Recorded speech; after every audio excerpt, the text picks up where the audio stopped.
pop open at a certain voltage and they stay open for a certain amount of time. And after that certain amount of time has passed, they become inactive. Remember, we learned when we talked about these, they have 3 stages: closed, open, and inactive. So they open at a certain voltage, they stay open for a certain amount of time, and then they become inactive. They're inactive, and this means that regardless of how much stimulus you zap them with, they're not going to pop open again if they're in their inactive stage. They have to actually set to be closed again for them to be able to pop open. Okay.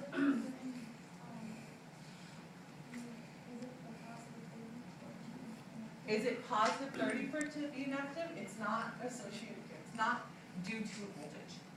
It's because it's been open for a certain amount of time. So once it pops open, it stays open for a certain amount of time. And then it becomes inactive for a certain amount of time.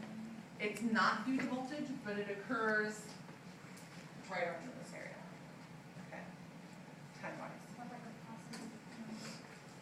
Positive, you could say positive 30, but it's not due to it hitting positive 30. That's just the time. That's the voltage associated with how long it's been. Does it need to reload all the way? Like, does it have to go back down to 70? Is that its baseline, or can it be stimulated like once again? It depends. So once it's inactive, you can stimulate it, it's not going to open. But after it's set to close, you can stimulate it and you can pop it open again. Okay? Usually it's inactive. Let's do it this way. Usually sodium voltage gated channels open right around in here. And then all of them open when you hit threshold. Sodium's rushing in. And right around in this area, they become inactive throughout this whole time period. Okay? So they usually start resetting to close right around in this area.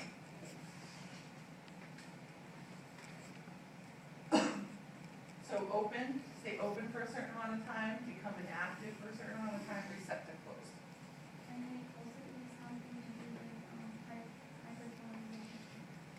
It doesn't, we'll get to that.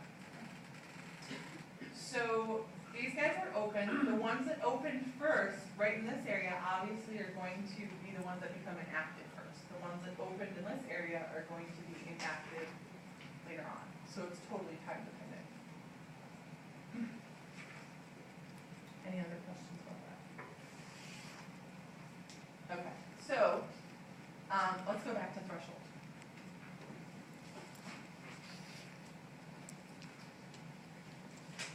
If you look at this graph, here's the stimulus, and you can tell that it opens some of the sodium voltage gated channels, but not enough to hit threshold. So if you don't have enough sodium voltage gated channels popping open to hit threshold, will you get an action potential? No, you have to hit negative 55 in order to get an action potential. Okay, so the second stimulus. So here's another stimulus, a larger stimulus, and it zaps it. Did it hit threshold? No. Will you get an action potential? No. Okay, the third one, it hit threshold, obviously. So did you get an action potential? Yes. Okay. Let me give you an example of this. Your taste receptors, they depolarize based on certain charges. So let's say sodium. Sodium goes into the taste bud and depolarizes the taste bud and sends a signal to your brain to interpret it as sodium, okay? Let's say you have macaroni and cheese and you have some salt and you mix it up and taste it. You don't taste any salt. Okay, did your taste bud hit threshold? No, okay? So what do? Add more salt, mix it up, taste it again. I still didn't taste salt. Did your taste buds hit threshold? No, add more salt, dump the whole container, mix it up, taste it. Oh, I taste salt, no, okay. Did your taste buds hit threshold then? Yes, okay. So, and our sensory nerves do this at different levels, okay? Sometimes it's pressure, sometimes it's light touch, like a feather, sometimes it's